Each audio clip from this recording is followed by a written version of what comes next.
For those out to topple Keir Starmer, the recent headlines have been a gift. Rayner resigns over the tax row and triggers a mass reshuffle at Downing Street.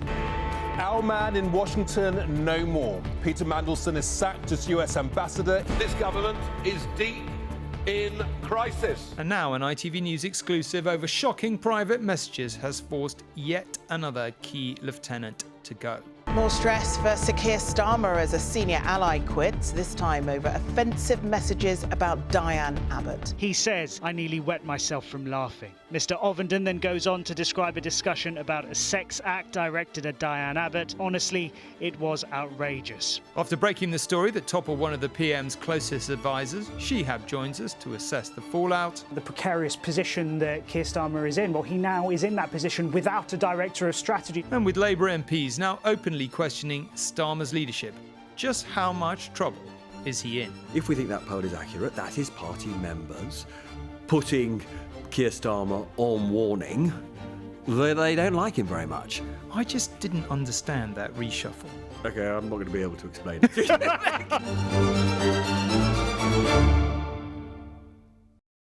Hello and welcome to Talking Politics. I'm Tom Bradby. And I'm Robert Peston. And in a moment, we'll be joined by Shehab to talk us through the anatomy of his story. But first, let's just start with a kind of couple of overall assessments. Over the weekend, I read in papers like the Sunday Times, the sort of read-throughs, write-throughs of the week. And there was an awful lot of Labour MPs saying, this is dreadful, it's the end, Keir Starmer's got till May, then he might be out. And I thought, have you people been smoking something funny? Because the idea that Labour is going to improve its fortunes by ditching its leader just struck me as completely, utterly absurd. The reason we got so hacked off with the last lot, amongst other things, is they just kept on changing their leader every 5 minutes, and it was chaotic, and it seemed to go on with no end. And part of the reason we went for Labour and for Keir Starmer was to have a bit of stability, and that's what he promised. So it seems to me that the Labour Party has, I suspect, Robert, you might not agree with this, has no choice but to get behind Starmer and make this work. And if they think changing leader is going to help them, I think they're sadly mistaken. We're not that far away from this government having the sort of the reputation for being chaotic and accident-prone that I saw at first hand led to the downfall of John Major in the mid-90s. We saw at close hand led to the downfall of Boris Johnson more recently. Obviously, Liz Truss. Rishi Sunak didn't suffer, because at that stage the Tory party was in so much shock, didn't suffer from the kind of desertions and scandal on the same stage, but it was still a pretty chaotic, rudderless administration. And there is just something profoundly shocking. I mean, really, really shocking. 15 months in from that election, that they should be suffering from these sorts of resignations, departures. Let's come back to that. If you by any chance missed the Paul Ovenden story, which I'm sure you won't have done, it was basically some private messages shared on a Labour messaging group. They were grim, they were grotesque, they were sexual, and they referenced Diane Abbott in just a really utterly depressing, grim, misogynistic way. Shehab broke the story. Shehab, big story to break. Talk us through the anatomy of a story. I'm not expecting you to tell me where you got these messages or anything, but I don't know. Robert and I often talk about, Robert's broken a lot more big stories than I have, but I've broken a few big stories in my time. Let's not do the false modesty. Okay, but one thing we probably both agree on is that can be quite scary. Actually, you think, oh, I'm putting this out there, bloomin' hell, what's the reaction going to be? Anyway, it was a great story. Led to a quick resignation. Talk us through the behind-the-scenes thinking.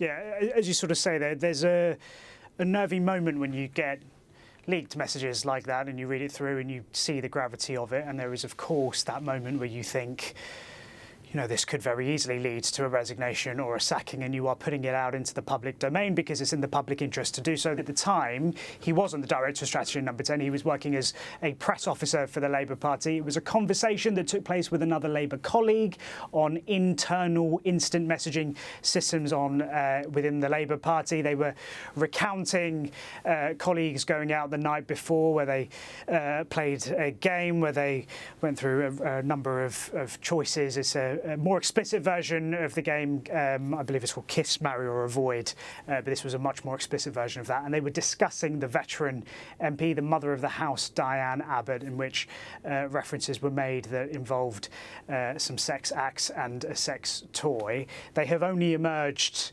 now, when this gentleman is the Director of Strategy, and he's resigned. He resigned quite soon after we got in contact to say that we were going to publish this piece, and asked if he wanted to give us a statement or give any sort of a response. He decided to step down. We've been told that the plan was that he was going to resign anyway, away from this, that the plan had been that he was going to leave government and leave that role anyway. This sped that up, but it leaves a big gap for the Prime Minister. I've just been listening to both of you talk about the precarious position that Keir Starmer is in. Well, he now is in that position without a Director of Strategy, someone who's worked closely with him for quite some time, and someone whose job it would have been to advise him on how to deal with what's going on. The way these things always work is when we run a story in this way, where we are making accusations or we are presenting some new information in this way, we do give those who we are naming the opportunity to give a response. We did that like we would always do. It allowed Mr. Ovenden or Downing Street to respond to us within that 24-hour window. And again, as you would expect, lawyers did get involved because these claims are very serious. And now, while we were waiting and dealing with that legal inquiry, we did notice that the parts of the story, not the entire story, but parts of the story did end up being published by some of the newspapers. It would suggest that it was leaked to them. We don't know for sure who it came from. But that is part and parcel of the world that we live in here in Westminster, that often when you are dealing with such a big story, there is always that risk. We saw something pretty similar, in the Mandelson issue with the emails where, Bloomberg sent a lawyer's letter. And then, lo and behold, somebody in government leaked the content of the lawyer's letter to the Sun newspaper. Before Shehab answers this, I just want to explain to listeners and viewers why it's a big deal. The reason we give people a relatively long lead time to respond, and Bloomberg is, the same, is that that's the decent thing to do. It allows them time to assess it, to speak to their lawyers. If people then leak it, then it puts pressure on news organisations to cut that lead time to potentially only a few hours, on the grounds that, well, if we leave it any longer, it'll get leaked. So that's why it is a big deal. But sorry, but also the other issue is, I don't know in the end whether, let's say Mandelson or somebody close to Mandelson leaks it to the Sun because they want to control how it comes out. You pay money, takes your choice whether you think Mandelson benefited from that. He got sacked in the end. And what I'm interested in from you, Shehab, is, do you think that Paul Ovenden or the government benefited from it being everywhere quickly with his resignation? I mean, in a sense, it's a sort of insight into whether spin works. Really, do you think it would have been more damaging for them if they had just left us to publish in our own time and then had to respond? I'm not entirely sure, if I'm being honest with you. If I'm going to give a completely honest answer, he resigned. He's no longer in post. I think that was the inevitable outcome, regardless of whether the story came initially from us and our work or whether it came somewhere else. I think that was going to happen either way. The decision was made for him. He had made the decision to step down, irrespective, I think. Obviously, we don't know who leaked it. We don't know if it came from someone within his team, or it may have come from someone else. It could have come from anyone, and it's very difficult to say exactly where it came from. If you sort of run the premise of it coming from within the Number 10 team, the argument that you would give is that you then have control over who is doing the story. You have control over what they have control. They have, yes, and they have control over what parts of that information they choose to share. That's what I would say. So while we are sitting on a story, if you were to leak this from the number 10 perspective, you could take out some of the bits that you don't like so that the initial story that breaks doesn't quite have those bits in it. However, we are running our story anyway, so whether we do it at 2 p.m, 3 p.m, or 4 p.m, whenever we choose to do it, the full story is going to come out, and then that narrative is going to build regardless. Isn't part of the value of it from their point of view that it undercuts the basic value of breaking an exclusive to the organisation that's breaking it?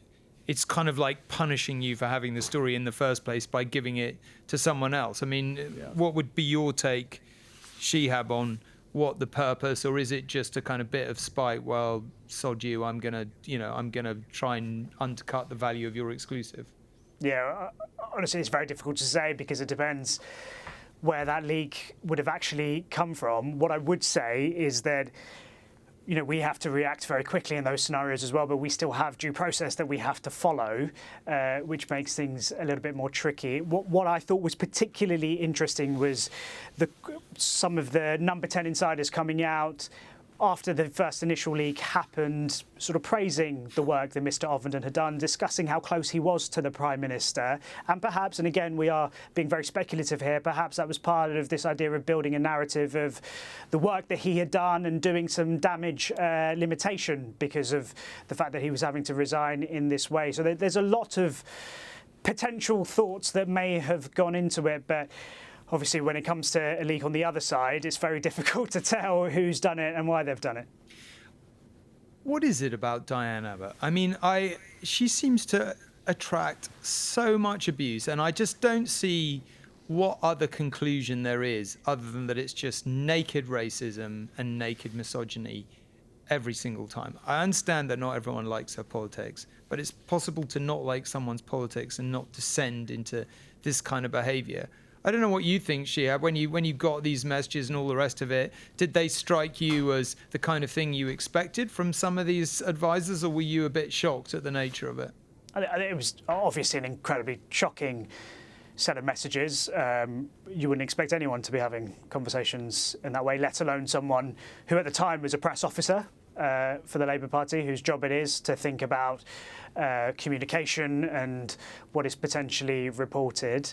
There wasn't, from my perspective anyway, didn't feel as though there was a racial element to this, but it's important to remember the backdrop in 2017 where you had a Labour Party that was being run by Jeremy Corbyn, and one of the big criticisms that Jeremy Corbyn had was that the Labour HQ was not necessarily in line with him, that he had inherited a Labour HQ that was more to the right of the party. Is it surprising that they were then having negative conversations about someone on the left of the party? I don't know. There's been a lot of accusations from the left that they felt undermined throughout that process. But what is definitely surprising is the explicit nature of the conversation, how graphic that conversation was, but also the sense of how funny they found it. One of the responses was, I think I wet myself laughing. It was taken in jest. And I think that was the most shocking part of it all. Shehab, it was a great scoop. Thanks very much for giving us the inside track. We really appreciate it. We'll let you get back to your work, but thank you very much indeed. Yeah, lovely talking to you. I mean, if you find that funny, it's pretty pathetic, I would say. My feeling, just to set up, because I know you've got some thoughts, is that yes, Labour has had a very bad week, 10 days. Angela Rayner goes, Peter Mandelson goes, Paul Ovenden goes. He's really on the ropes, Keir Starmer. He's having a bad time. This is a very bad spell. I think we're agreed they haven't had a good year. In fact, an astonishingly bad year, given that they had a huge majority and all the rest of it. However, I feel we still have to be realistic and say, well, look, it's incredibly hard to get rid of a sitting Labour leader. Honestly, I think Labour would be insane to do so. And, you know, I hold no candle for Keir Starmer, but I just think that's the last thing the country wants. And I think people would think they'd gone completely mad if they tried. It's incredibly difficult to do, even if they do try. You may remember, well, you certainly won't have forgotten Cabinet Minister James Purnell leaving the Cabinet in what we thought was a coup against Gordon Brown that would force him to resign, and then nobody went out the trenches after him. There was a lot of speculation that David Miliband, who was then the Foreign Secretary, if I remember right, was going to do so. He didn't, and the rest is history. So I just, it's an incredibly difficult thing to pull off. No sitting Labour Prime Minister has ever been replaced, and I just don't, in my heart, believe that they will be. I think the Mandelson thing was very, very bad. I don't think it was the equivalent of Partygate, but I don't think you agree. There's so much to unpick there. It is certainly the case that it is harder for the Labour Party to get rid of a leader. And they don't have the years of practice that the Tories have. But let's just sort of break down the scale of, first of all, the problem facing Keir Starmer. And then secondly, I do want to talk a bit more about the appointment of Peter Mandelson. So on my show last night, we had new polling, exclusive polling from Labour list of Labour members. And Lucy Powell, yeah, I saw that. Good poll. who was sacked by Keir Starmer in the last ahead. Reshuffle, is well ahead among party members, right? And, if we think that poll is accurate, it was done by Survation, a reputable polling organisation. If we think that poll is accurate, that is party members putting Keir Starmer on warning. They don't like him very much because Bridget Phillipson is, the sort of favoured, Starmer-backed candidate. So that in itself is sort of significant, right? Now, there's a little bit of time to run. Lucy Powell may not end up winning, but it looks as though she is going to. And so, as I say, partly it shows Labour Party out of love with Starmer, and partly she can cause Starmer problems as deputy leader because she will have a mandate to cause him problems. She will have a mandate to be the voice of criticism if he does stuff that Labour members don't like. So that is a sort of interesting and significant development. I don't think there will be a move unless Starmer does something catastrophically stupid or something comes out that is a sort of mega scandal. I see no prospect of Labour MPs making a move against him, in the immediate future, because it's a big deal. You've got to get a fifth of the in order to even start the process of a challenge. You've got to get a fifth of MPs, Labour MPs, to nominate an alternative leader. So you've got to get 80-odd MPs to nominate an alternative leader.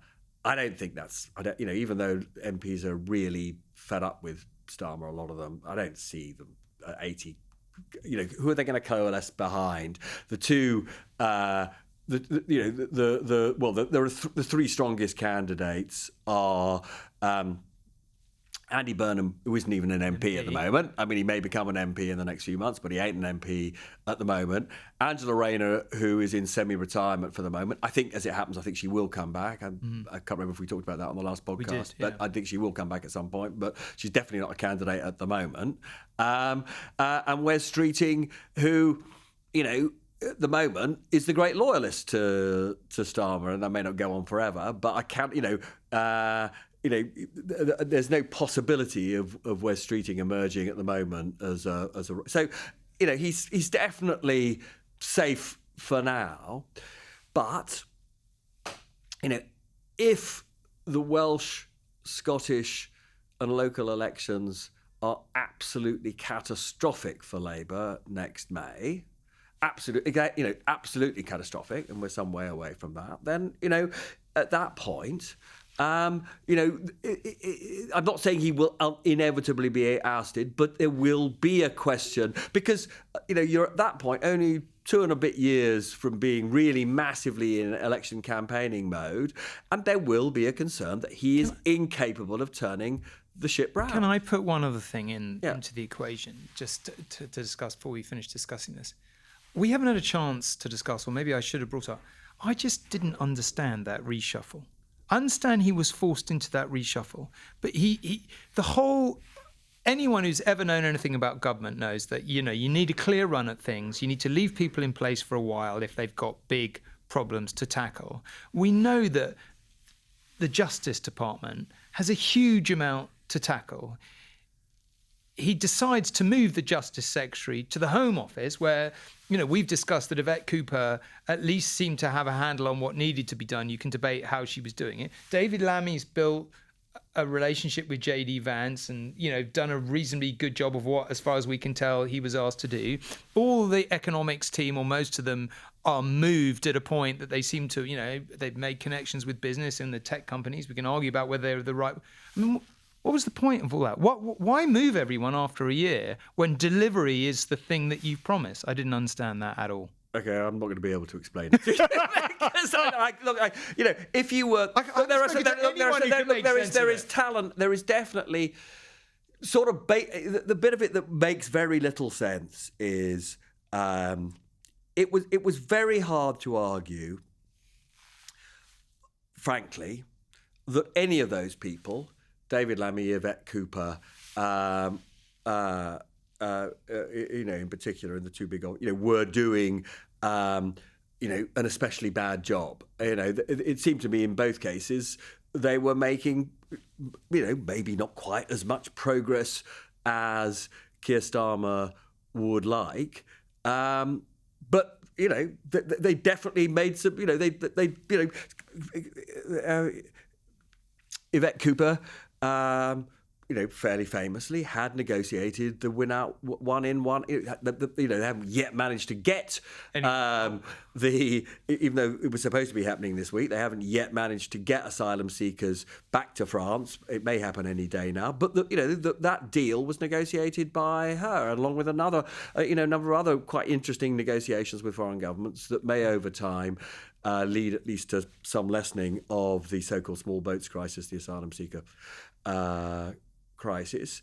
I think arguably David Lammy had achieved something that was pretty difficult, which was to achieve pretty good relations with a number of countries around the world who are very strong critics of America, while having a pretty amazingly close relationship with, for example, J.D. Vance, right? So it wasn't obvious to me that either of them were failing. If there was an area where the government, many people would say, has done pretty badly, it's in the whole economic treasury sphere. The one person who literally before the reshuffle started, they announced was not going to lose her job was the Chancellor, right? So, I'm not going to judge. I'm not going to write off Rachel Reeves. We've got a budget coming. She can be judged after that budget. But, if you were just going to look around the piece of the great departments where, one, frankly, didn't seem to be firing in all cylinders or doing terribly well, it would be the Treasury.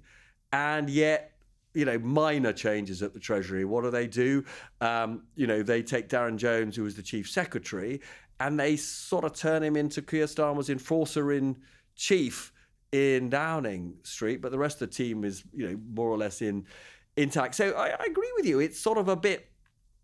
It was a weird reshuffle, and the only explanation for that is sort of credible for why it sort of was done in the way it was done is that this very important chief of staff, Morgan McSweeney, was intimately involved in the changes both at the top level and at the junior level, and the only credible argument for why it happened in the way is because he, in the end, placed people that he has confidence in and faith in into, like Shabana Mahmood, who is plainly a very talented, but was doing a good job, as you say, as Justice Secretary, many would say. So, but, some would argue that, some would say, Morgan McSweeney has more confidence in her than Yvette Cooper, only in the sense that Yvette Cooper will, and I'm going to come on to Yvette Cooper standing up to the centre in a second, because I think it's important to point this out in the latest context. But the only respect in which you would make any sort of sense of what's going on is that Shabana Mahmood may be a bit more biddable when it comes to what Morgan McSweeney wants than Yvette Cooper was. But that may not mean necessarily that. But Keir Starmer, in 6 months' time, will be praised for a brilliant reshuffle. It may or may not work, as you say. But they may also, however, because when you do a reshuffle like this, and you're moving. It's perfectly clear that Yvette Cooper would have preferred to stay at the Home Office. I mean, look, in some ways, it's a promotion to go to the Foreign Office. But if you don't want to move, you don't want to move, right? But she's done it, right? So it was. She wrote to Emily Thornberry, the chair of the Foreign Affairs Select Committee today, and it was a joint letter with Sir Ollie Robbins, who is the permanent Undersecretary there. And it was a pretty jaw-dropping letter, I thought. I haven't read it. What's in it? Because it swept away quite a lot of the speculation about how Mandelson was appointed, but of course, in the process of doing that, left some really big questions for the Prime Minister just hanging there. So it said, the announcement by the Prime Minister that controversial former minister Peter Mandelson is becoming the new ambassador in Washington, an appointment which very rarely is a political appointment. It has been once in the past with Peter Jay back in the 70s, as you remember, the son-in-law of the then Prime Minister. Some would say another very inappropriate appointment. One might say that. Anyway, but nonetheless, but it's very unusual for a politician to be in our setup to be appointed to the job. That happens on the 20th of December, right? And what the Foreign Office says, what the new Foreign Secretary says in writing, is up until the 20th of December, the Foreign Office had no role at all in the appointment of Peter Mandelson. They weren't asked for their views, they were not involved in vetting, and that up until the point of Keir Starmer's decision to appoint Peter Mandelson, the only vetting that there's been is by the Proprietary and Ethics Department of the Cabinet Office, right? Now, the first question is, why was it, since it was public knowledge that Peter Mandelson had remained a close friend of convicted paedophile Jeffrey Epstein after he had been imprisoned? This is public knowledge, all right? Why is it that the Proprietary and Ethics Department, thought that it was an appropriate appointment? What, in fact, did they say to the Prime Minister about this? And why did the Prime Minister? We still don't know why the Prime Minister on December the 20th, having not consulted the Foreign Office at all, decides that this is the right appointment. But he makes the announcement on the basis of whatever due diligence, to use the phrase, the Cabinet Office has done.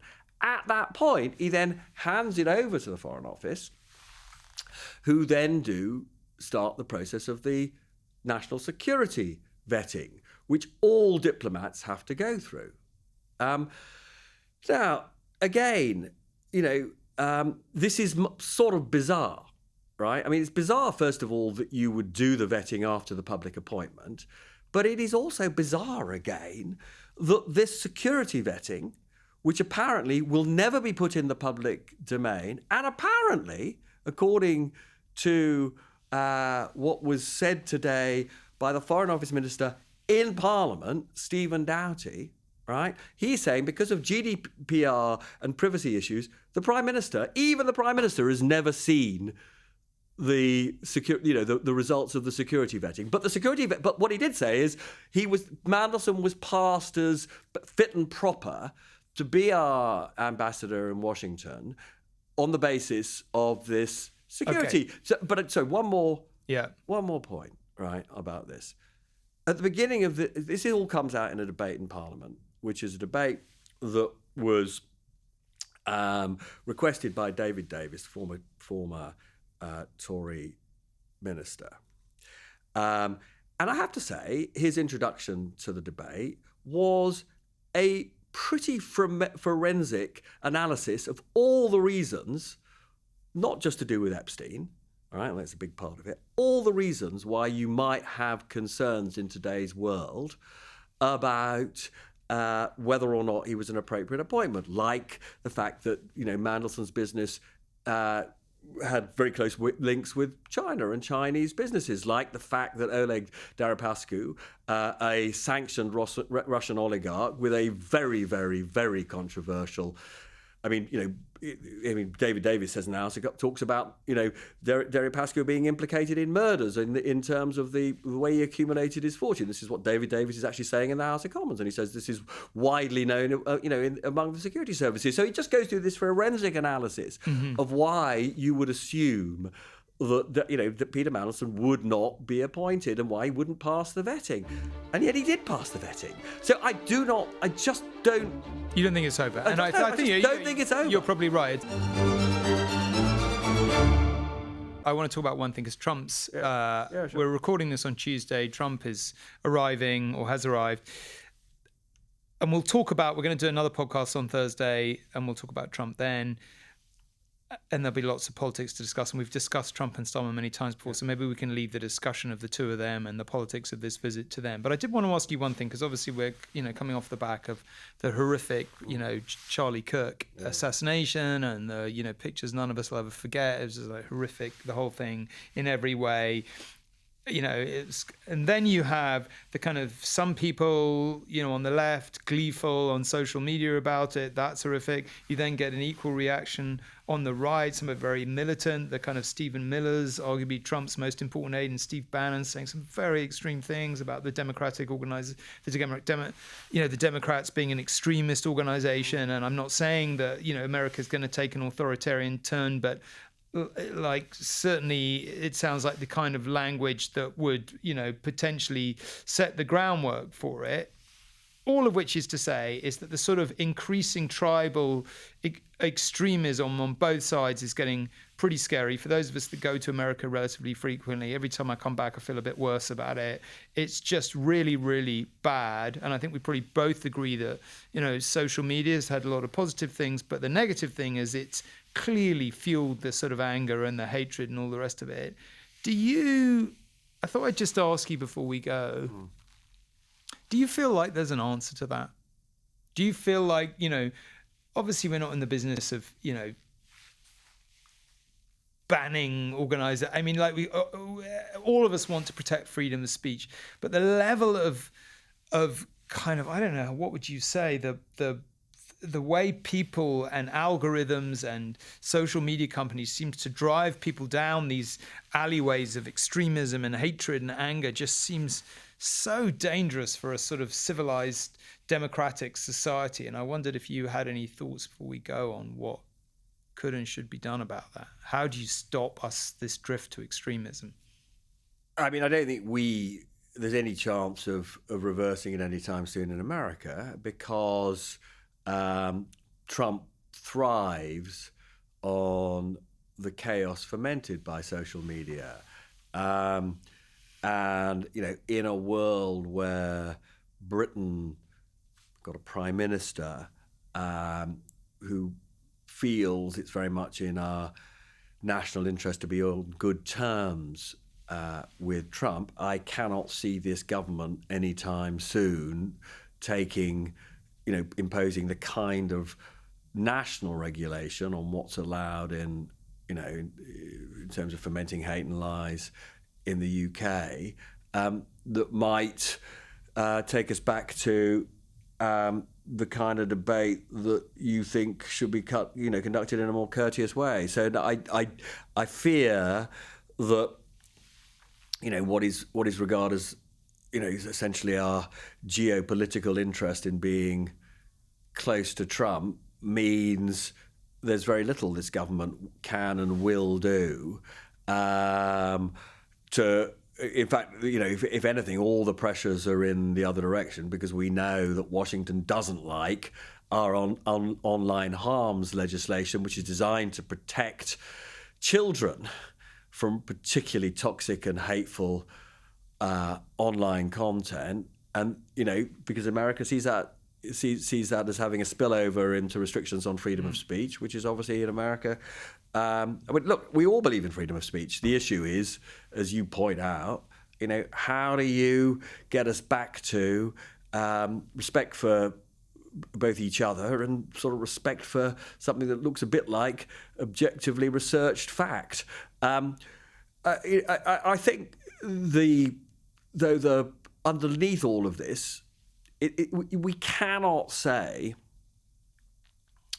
whether it's America or Britain that social media is to blame for, or exclusively to blame, should we say, for the fission, the fracturing of society and the polarisation of politics.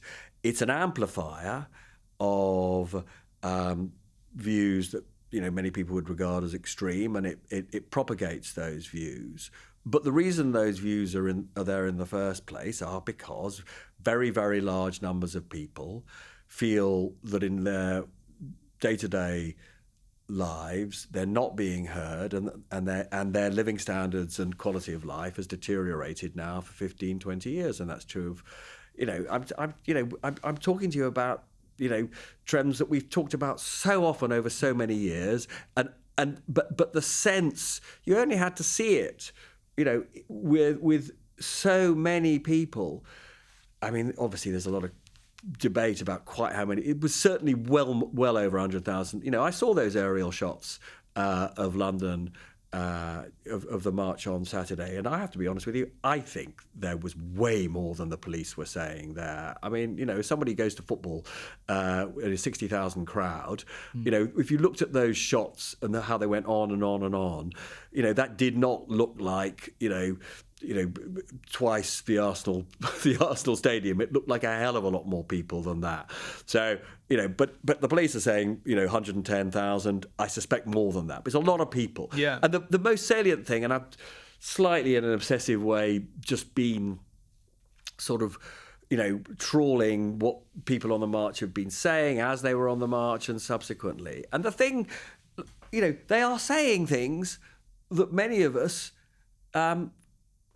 hate to hear from people. I mean, some of the views they express about Muslims and how too many Muslims are rapists and all the rest of it. This is toxic stuff. This is sort of horrible stuff to hear people expressing in a country that I regard as tolerant and open and open-minded. But then, I look at the people who are saying these things, and they're just the kind of people I meet every day in my life, right? These are, to use an awful expression, these are normal people, right? And we have to take that expression of upset and anger really seriously, right? These aren't, we are not looking at some sort of, I remember, because I'm old enough, right? We're both old enough. No, I'm older than you. I remember Rock Against Racism, right? There was no issue back in the 70s that there were a hardcore of deeply, deeply, deeply racist people. And it was really important for, when I was a young person, people like me to stand up to them.